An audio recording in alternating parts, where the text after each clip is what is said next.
Indiana mayors scored a major victory at the Statehouse yesterday. We've reported about the governor's proposal to eliminate Indiana's business personal property tax. Well, Terre Haute Mayor Duke Bennett is among several mayors who told lawmakers how this would cripple local governments. News 10's John Swanner is here to explain a compromise that's been reached. John? Well, Patrice, this compromise was reached in the final hours of the 2014 legislative session. It greatly reduces the impact the tax will have on local government revenues, and it gives counties options they've never had before.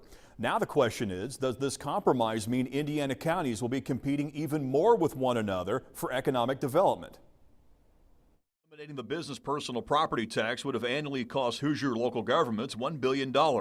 Mayor Duke Bennett said the city would have lost about $4.5 million per year, which would have forced him to make cuts in public safety. But he says Hoosier mayors working together opened the eyes of enough state lawmakers to reach a compromise. That's gone from $1 billion a year loss to about a $6 million a year loss if you even implement that. State Representative Alan Morrison says the compromise has 4 key components. It lowers the corporate income tax to 4.9% over time.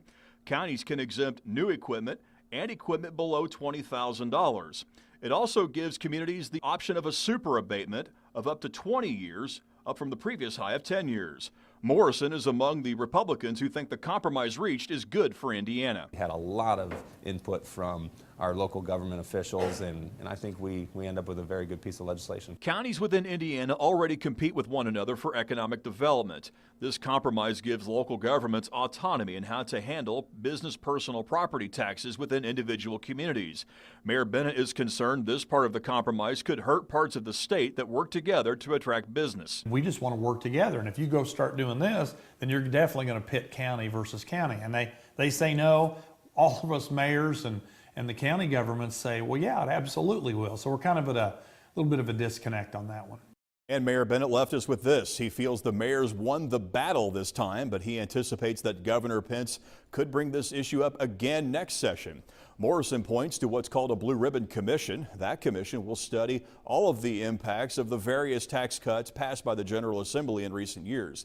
That's something we'll keep an eye on, as the commission should begin meeting this summer. Back to you, Patrice. Thank you, John.